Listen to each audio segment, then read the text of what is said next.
Bismillahirrahmanirrahim. Assalamualaikum warahmatullahi wabarakatuh.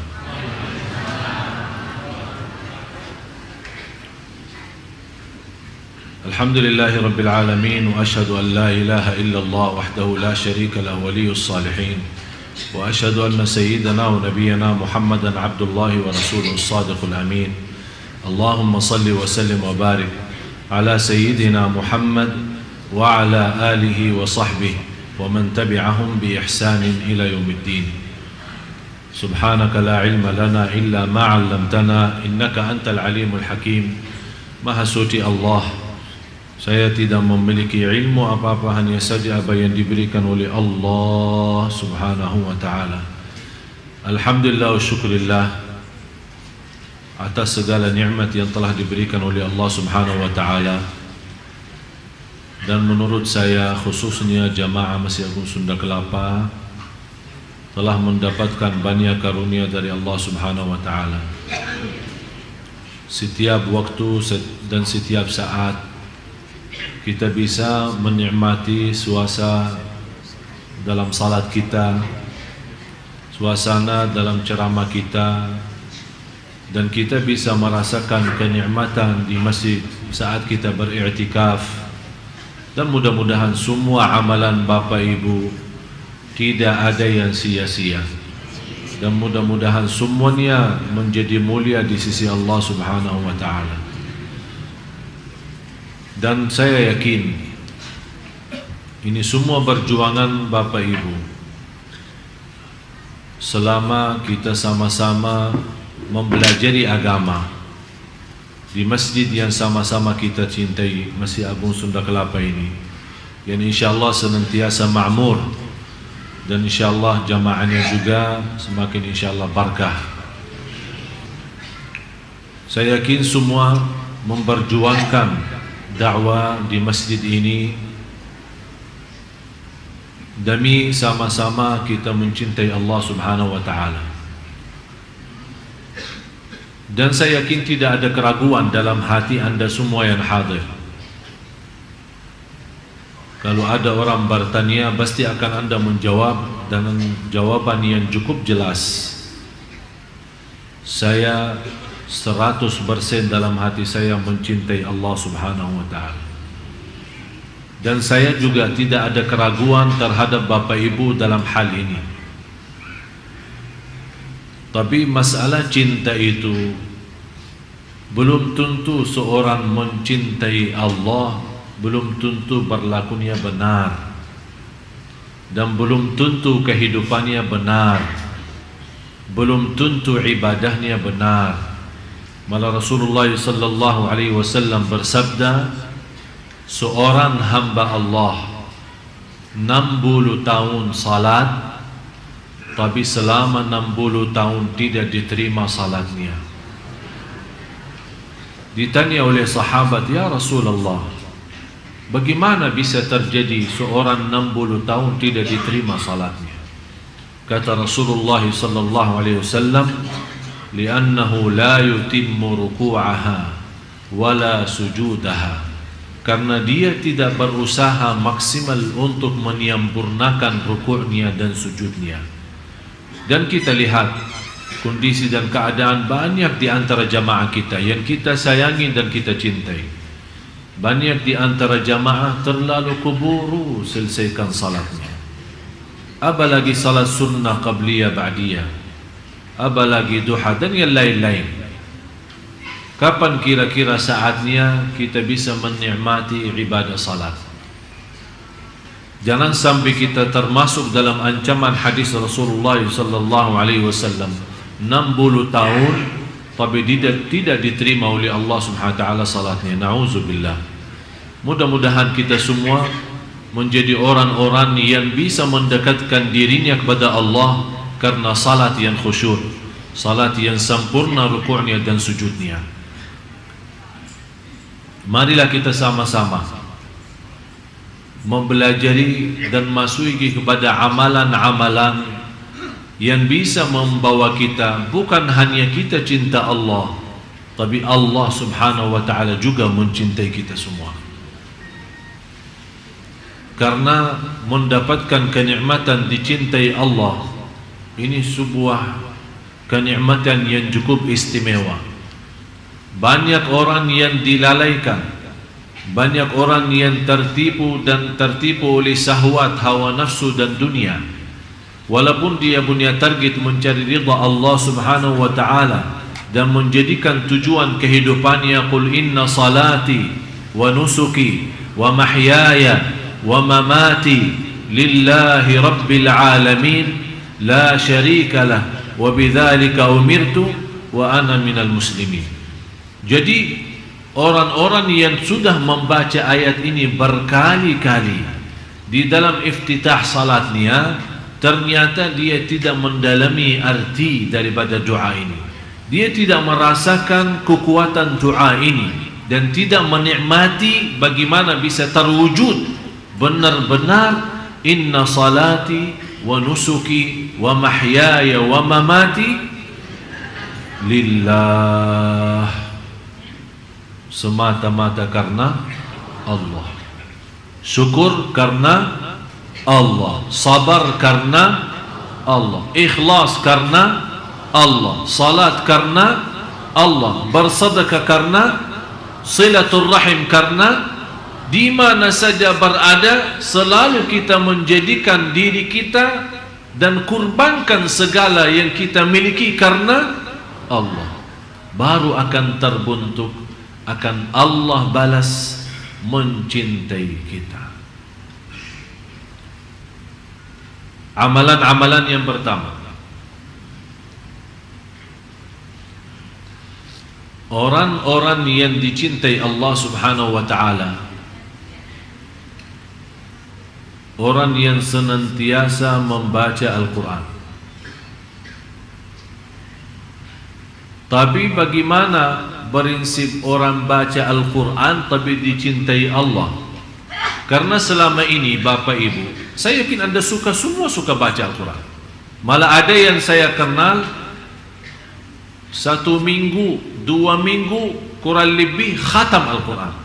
Kurang daripada 1 bulan dia mampu khatam Al-Quran. Malah ada yang dalam 1 bulan khatam 2 kali, ada malah 3 kali, 30 juz dalam 1 bulan. Tapi masalahnya bukan berapa banyak baca, tapi bagaimana membaca. Selama ini kita membaca Al-Quran untuk mengkhatamkan, tapi yang saya minta kali ini agak sedikit kita rubah. Bagaimana saya bisa baca Al-Quran tapi saya mendapatkan Allah mencintai saya? Yang pertama, saat kita baca Al-Quran harus Anda rasakan Allah bicara sama Anda langsung. Allah bicara sama kamu. Ya ayyuhalladzina amanu, hei orang. Yang dimaksud siapa? Saya. Rasakan. Ittaqullah, berarti Allah mau berbicara sama diri kita sendiri. Itu yang perlu dirasakan saat kita membaca Al-Quran. Dan kita selama membaca Al-Quran, kita merasa, kata ulama, kalau mau berbicara sama Allah subhanahu wa ta'ala, salat. Tapi kalau Anda mau mendengar Allah berbicara, baca Quran. Kalau Anda mau mendengar Allah yang berbicara, baca. Karena ini Al-Quran kalam Allah, kalam Allah langsung. Yang Allah sampaikan langsung, kalam Allah itu disampaikan kepada malaikat Jibril kepada Nabi Muhammad SAW, Nabi Muhammad kepada sahabatnya, dan seterusnya sampai kepada kita. Jadi yang ingin berbicara sama Allah, salat, hadap Allah, bicara, silahkan. Tapi yang ingin mendengar Allah yang berbicara, baca Al-Quran.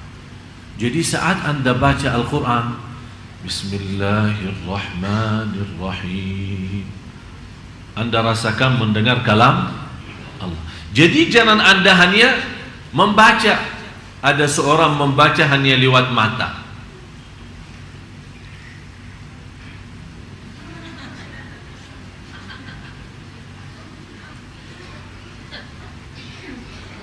Tidak akan bisa rasa. Kenapa? Apa manfaatnya suara? Suara agar didengar oleh. Kenapa didengar oleh telinga sendiri? Kalau ada syaitan mengganggu kita, lari. Dia tidak bisa, karena ada suara keluar. Syaitan terganggu. Bukan syaitan yang mengganggu, malah dia yang terganggu. Berarti akan melarikan syaitan dari suara bacaan kita. Kalau sudah syaitan lari, berarti kita akan mampu fokus dan lebih nikmat bacaan kita. Yang kedua, saat kita mendengar sendiri bacaan kita, rasakan Allah yang lagi menyampaikan bacaan itu lewat telinga kita. Karena telinga itu salah satu makhluk Allah. Ada seorang punya telinga tapi tidak bisa mendengar. Ada orang punya mata tapi tidak bisa melihat. Jadi masalahnya bukan wujudnya mata atau wujudnya telinga, tapi masalahnya apakah dia berfungsi atau tidak, bisa menjadi berguna atau tidak. Bagaimana kita bisa mengaktifkan segala tubuh badan kita saat membaca? Begitu caranya. Yang pertama, Anda baca karena Allah lagi berbicara. Yang kedua, Anda membaca Al-Quran, semua berbicara itu yang dimaksud adalah diri kita. Yang ketiga, itu yang terindah dalam bacaan Al-Quran, setiap kita baca ada rasa saya tidak mau berhenti, karena saya lagi nikmati dan merindukan mendengar kalam Allah, mendengar bicaraan Allah sama saya. Jadi begitu Anda baca, jangan Anda punya bayangan dan fikiran kapan mau selesai. Malah justru yang Anda harus rasakan, saya tidak mau selesai, saya mau terus lazat, saya mau nikmat, karena Allah lagi bicara sama saya. Sudah faham 3 poin ini? Itu namanya membaca Al-Quran. Dan 3 hal ini baru akan Allah mencintai kita. Yang kedua, selalu mengingat Allah subhanahu wa ta'ala. Maksudnya mengingat Allah bagaimana? Zikir kan? Tapi zikir yang macam mana? Dia seperti apa? Saya yakin Anda semua suka tahlil, suka bertasbih. Tapi seindah zikir yang tidak ada batasnya, seindah zikir tidak punya tempat tertentu, seindah zikir yang tidak ada batasnya, dan seindah zikir yang tidak punya tempat tertentu. Artinya apa? Jangan bapak ibu suka berzikir hanya di masjid. Jangan bapak ibu suka berzikir hanya habis salat. Jangan Anda berzikir hanya dengan jumlah tertentu, tidak boleh lebih. Malah justru bebas, tidak usah batasi. Ya ayyuhalladzina amanu uzkurullaha dzikran. Apa artinya katsira? Sebanyak-banyaknya. Kenapa kita disuruh berbanyak zikir? Supaya mengeluarkan diri dari golongan orang munafik. Ternyata orang munafik juga berzikir. Innal munafiqina yukhadi'una Allah wa huwa khadi'uhum wa idza qamu ila as-salati qamu kusala yura'una an-nasa wa la yadhkuruna Allah illa qalila. Mereka kalau diajak salat malas, terpaksa karena malu sama kawannya masuk masjid, bukan karena Allah tapi malu. Yura'unan nas, riya. Sifat yang ketiga, wala yadhkuruna Allah illa, ternyata mereka juga berzikir.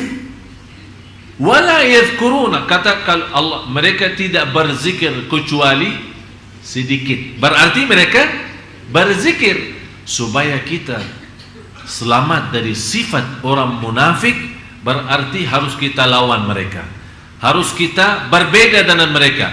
Kalau mereka memang zikir tapi sedikit, saya mau berzikir tapi banyak.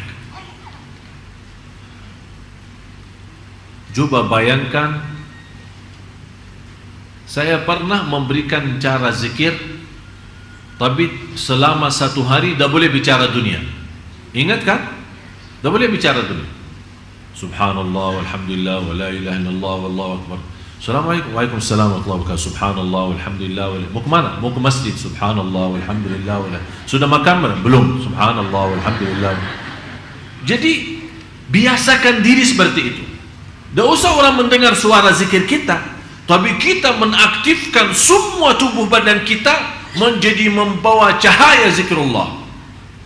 Luar biasa indahnya zikir.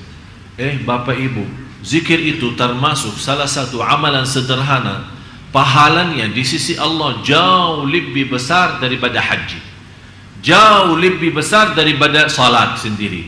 Karena inti daripada wujudnya salat, inti daripada wujudnya ibadah semua, inna salata tanha 'anil fahsya'i wal munkar wala dzikrullahi akbar. Zikir itu jauh lebih besar. Tafsiran ulama, zikir itu jauh lebih besar, maksudnya zikir itu jauh lebih besar daripada salat sendiri. Ada yang mentafsirkan wala zikrullahi akbar adalah zikir di dalam salat itu jauh lebih tinggi daripada salat sendiri. Karena memang kalau kita lihat salat kita memang semuanya mulai takbir sampai salam semuanya zikir.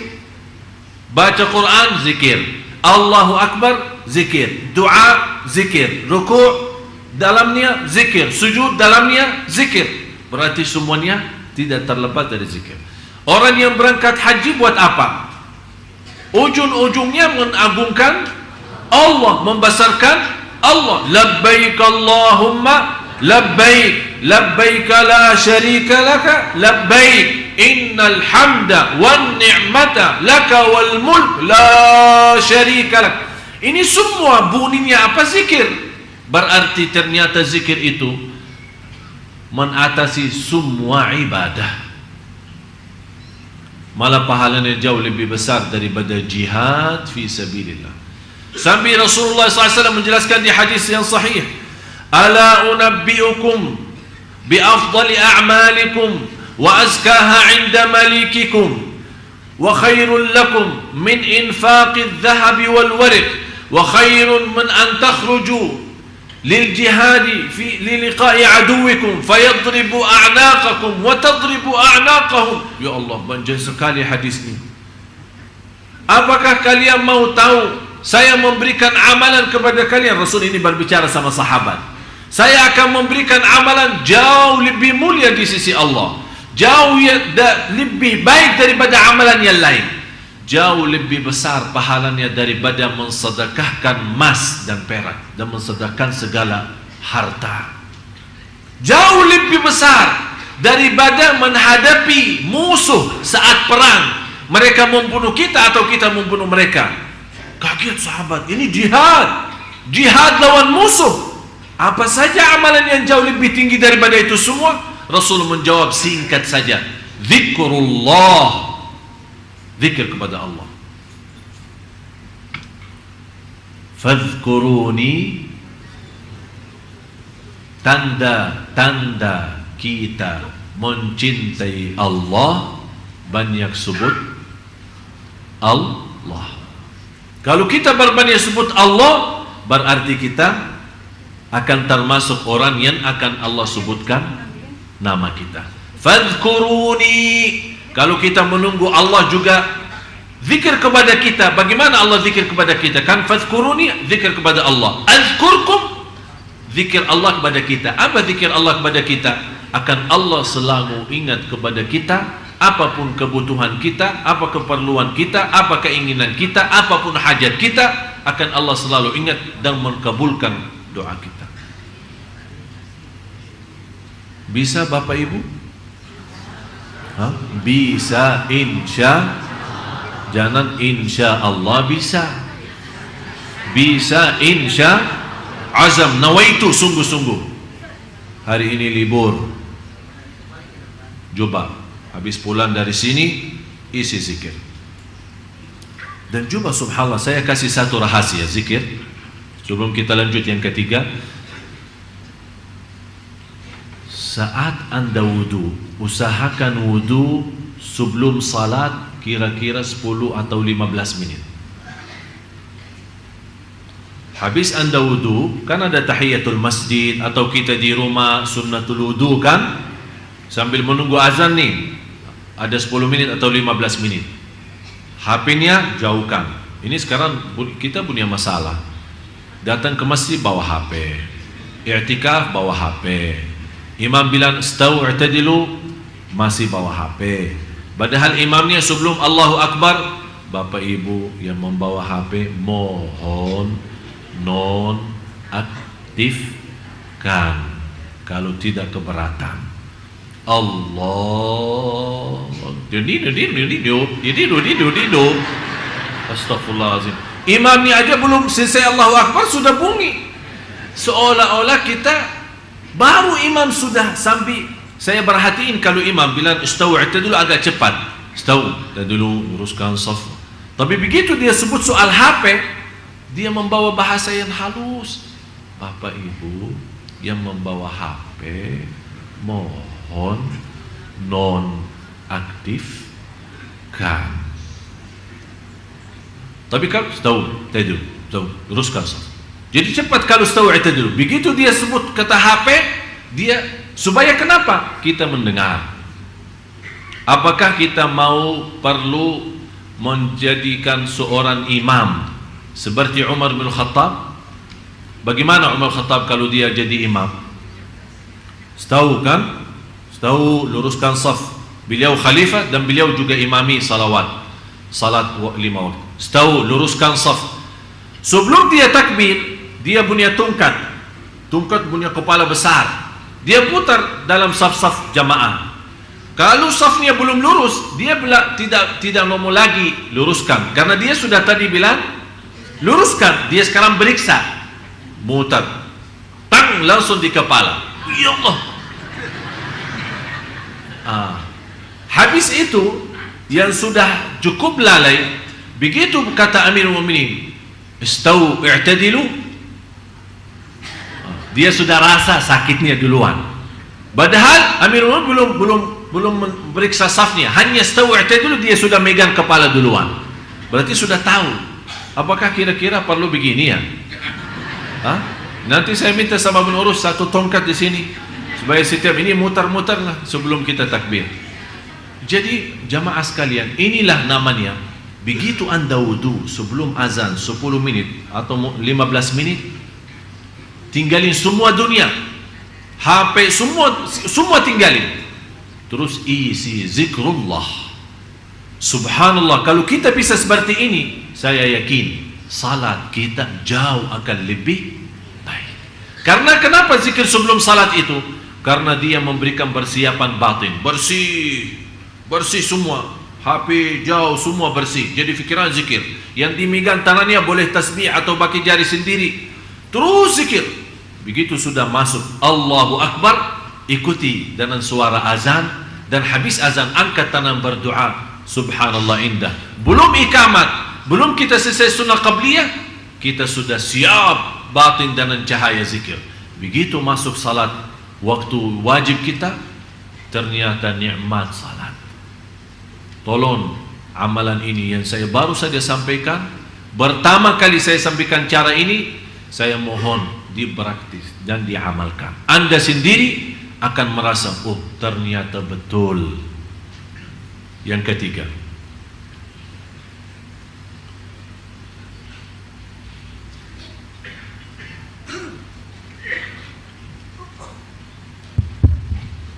lebih mengutamakan untuk mencintai Allah Subhanahu wa Ta'ala daripada dirinya ketika hawa nafsunya menguasai dirinya. Yang paling berat, kita mengutamakan Allah saat punya keinginan. Contoh, sudah alarm kan? Jam berapa alarmnya? Biasa ibu-ibu jam berapa alarmnya? Jam 3. Nah, sudah bunyi kan? Bunyi jam 3. Kita megang HP. Kita sudah megang kan? Sudah lihat. Terus matiin, off ya. Alarmnya off. Kita taruh. Di sini ada muncul dua hal. Pertama, mau enggak salat malam? Yang kedua, tidur aja. Jadi tidak ada tidur enggak ada. Tapi yang ada, mau salat malam enggak? Tidur aja. Ini yang kedua. Di sini supaya bagaimana kita bisa mencintai Allah, di sini ujiannya. Allah melihat kita sudah nawaitu dengan alarm jam 3 atau jam 2, berarti kita sudah ada niat kan? Ada niat. Tapi ini niat tidak cukup. Harus ada bukti. Begitu kita mendengar, kalau kita tidak mendengar sampai sudah ketiduran, tapi benar-benar tidak merasa, tidak mendengar, Allah Maha tahu kondisi dan keadaan kita. Tapi Allah tidak akan memberikan keistimewaan bagi orang. Begitu dia megang HP-nya, matiin, kemudian dia tidur, padahal ada bisikan, salat malam enggak? Tidur aja. Tapi dia mengutamakan tidurnya daripada itu, namanya tidak bakal dicintai Allah. Karena yang membuat kita bangkit dan bergerak untuk bisa salat malam, di sini kan ada katanya bisa menguasai nafsu, melawan hawa nafsu. Di sini hawa nafsu ini apa? Hawa nafsunya di sini apa? Mau tidur. Berarti tidur itu kan enak. Salat malam jauh lebih enak, tapi nafsu kita mau istirahat. Tapi hati nurani kita mau menghadap Allah. Orang yang bangun dan dia mampu melawan hawa nafsu dan semangat. Bagaimana dia semangat? Dengan zikrullah. Alhamdulillahilladzi ahyana ba'da ma amatana wa ilaihi an-nusyur. Astaghfirullahaladzim. Bismillah, tawakkaltu Allah. Bangun, baca ayat, baca ayat al-kursi, baca apa saja supaya menghilangkan syaitannya. Begitu anda bangun, begitu anda wudu, Allah subhanahu wa ta'ala setiap titisan air wudu membawa dosa keluar. Begitu anda salat, akan Allah cahayakan rumah, malaikat di langit melihat rumah itu keluar cahaya, orangnya di dalam rumah lagi salat malam. Kalau kita sudah menjadi kebiasaan, ketika satu malam kita memang sakit, sudah alarm, sudah mau bangun, tapi sakit betul. Ternyata begitu kita bangun tapi tidak kuat. Malaikat melihat, ini rumah biasanya ada cahaya keluar. Kok ini malam tidak keluar cahayanya? Turun salah satu malaikat mau ambil berita, ini ada apa? Begitu mereka turun, salah satu malaikat, oh orangnya lagi sakit. Naik lagi, dia sampingkan pada malaikat. Orangnya lagi, semua malaikat di langit rapat mendoakan, ya Allah sembuhkan. Subhanallah. Berarti malaikat sendiri menhayati cahaya salat malam kita. Sebagaimana kalau kita keluar malam, kita kadang-kadang melihat langitnya terang, kan? Itu katanya cahaya dari langit turun. Tapi kapan bisa cahaya dari bumi naik? Jangan sampai malaikat melihat malah ternyata gelap. Semua gelap. Karena cahaya yang bisa tembus ke langit bukan lampu PLN ya, bukan listrik ya, tapi yang bisa tembus ke atas adalah semua cahaya nurani kalbu kita saat kita lagi salat malam. Oleh karena itu, salah satu amalan yang bisa membawa kita dicintai Allah, harus Anda mampu menguasai dan melawan hawa nafsu kita. Terutama saat merasa nafsu kita ingin sesuatu duniawi, ingin istirahat, ingin tidur, ingin mencari rizki tapi yang haram, tidak mau membedakan halal haram, tapi di situ kita lawan karena nafsu kita, mohon maaf, jiwa kita itu kan istilahnya mau yang enak-enak saja, tidak mau capek, yang enak-enak saja.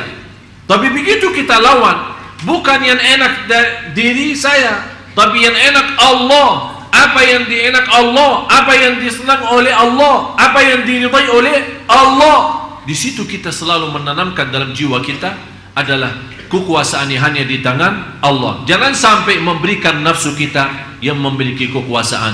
Di situ kita lama-lama akan memiliki hati yang sudah rusak. Begitu kita mau perbaiki, susah memperbaikinya. Yang keempat,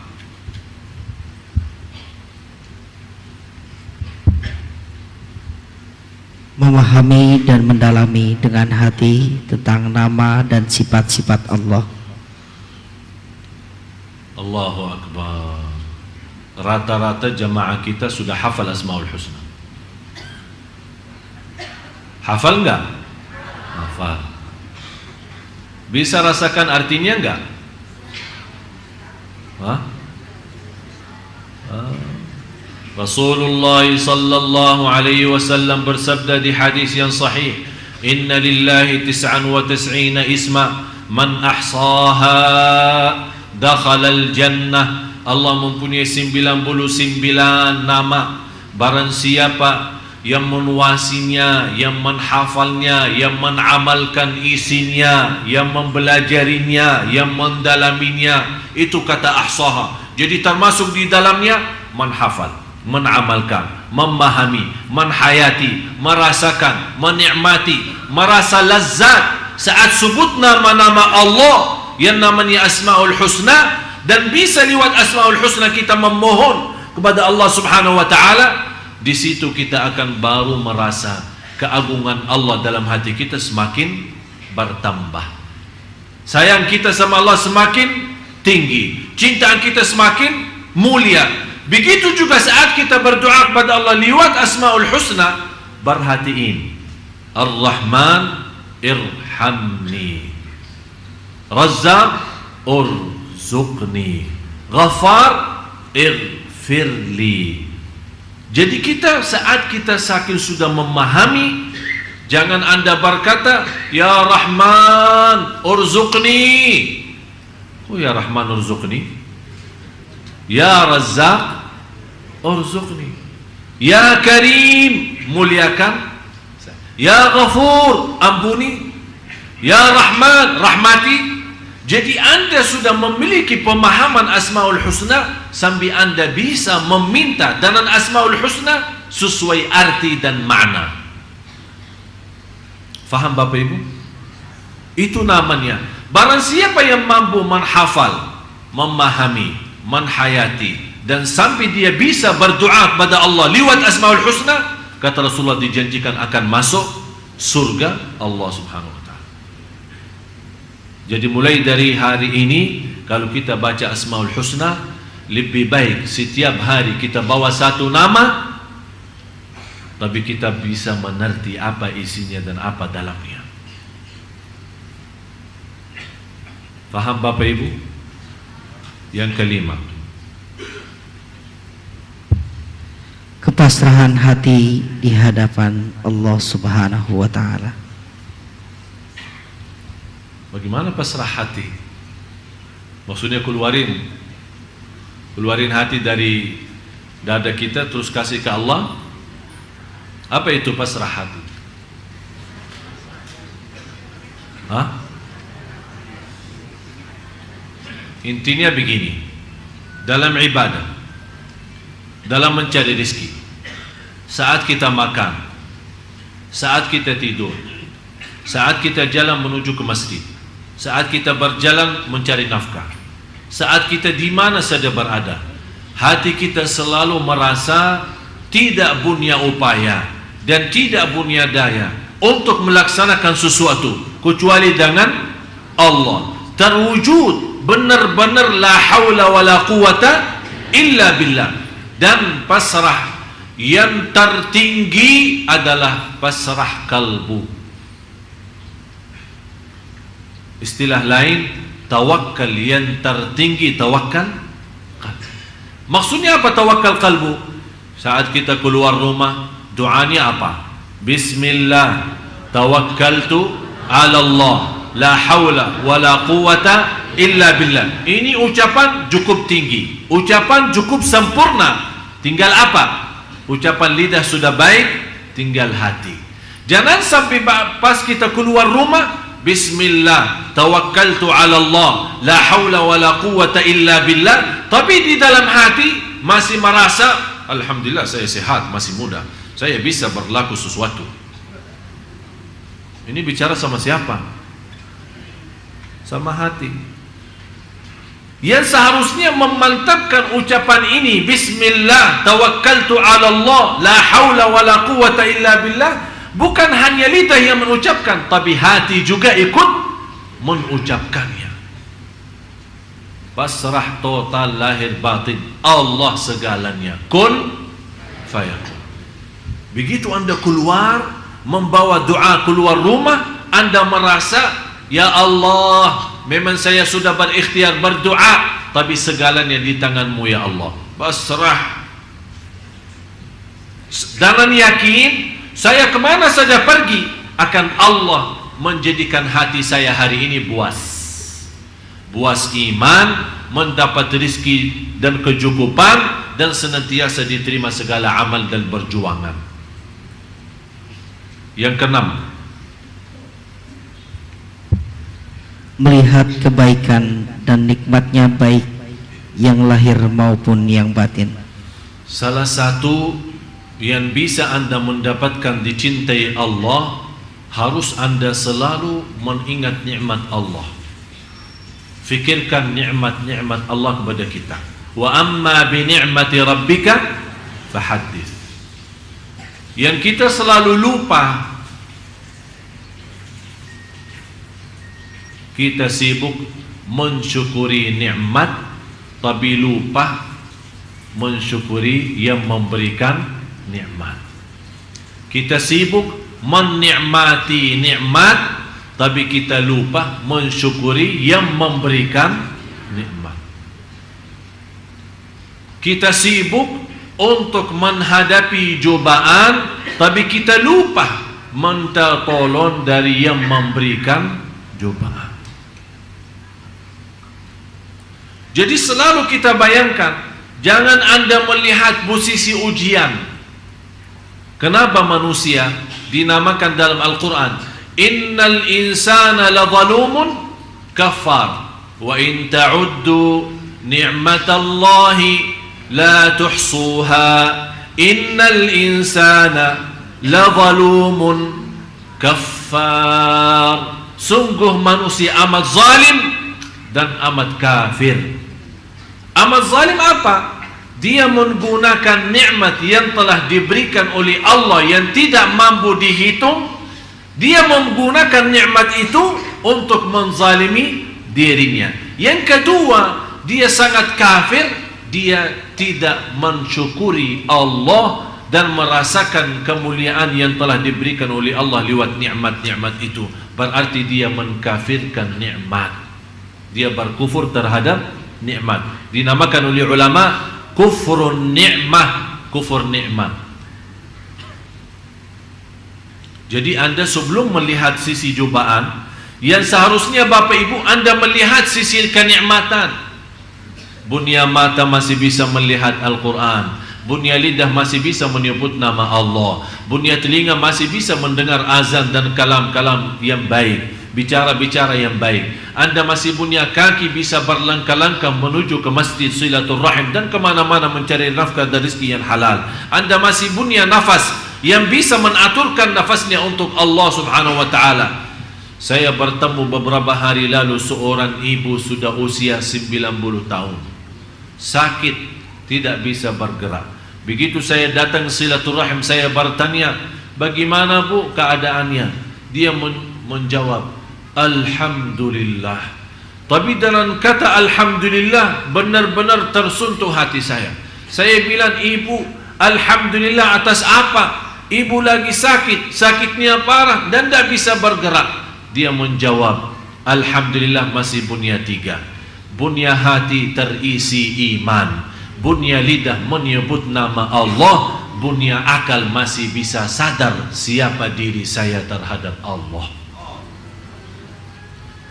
Dia sudah tidak melihat sakitnya, tidak melihat kakinya yang tidak berfungsi, tidak melihat tubuhnya yang tidak bisa bergerak, tapi dia melihat nikmat, bukan melihat ujian. Di situ dia merasa kenikmatan cukup besar, malah dia merasa masih kekurangan syukur. Itulah namanya hamba yang dicintai Allah. Karena kita orang mencintai Allah, semua nikmat terhitung. Tapi sekarang kita terbalik, malah semua ujian yang cobaan yang kita hitung. Kita hitung cobaannya, bukan hitungkan nikmatnya. Ini yang membuat kita lemah.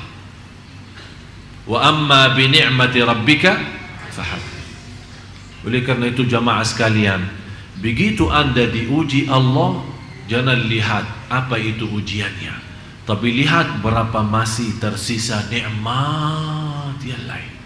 Kalau Allah berikan 100 nikmat, yakini yang ujiannya hanya 2, masih Anda masih bisa menikmati 98. Jangan Anda rugi iman gara-gara kehilangan 2 nikmat, akhirnya mendapatkan cobaan yang jauh lebih besar adalah kehilangan iman dan kehilangan syukur. Tidak usah fikirin sebagaimana ibu yang tadi, dia sudah tidak melihat sisi sakitnya dan tidak melihat umurnya dan tidak melihat dia tak bisa bergerak, tapi dia masih bisa merasakan iman, yang kalbu yang terisi iman, lidah masih Allah izinkan untuk sebut nama Allah, dan akal masih bisa sadar. Kata ibu, saya kenal banyak keluarga saya malah jauh lebih muda daripada umur saya, tapi sudah istilahnya bikun ya, sudah tidak bisa nyambung. Tapi dia masih bisa, begitu dengar azan dia bisa berfikir, oh ini salat, ini waktu salat, ini waktu Quran, ini waktu zikir, ini nikmat besar.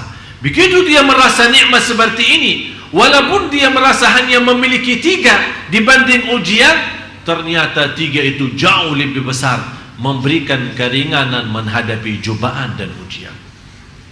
Oleh karena itu Bapak Ibu, salah satu yang memberikan energi dan kekuatan menghadapi cobaan dan ujian, jangan lihat ujiannya, tapi lihat kenikmatan nikmat-nikmat yang masih ada. Jangan sampai Allah cabutkan nikmat itu, malah bertambah kita rugi dunia dan rugi akhirat. Na'udzubillah.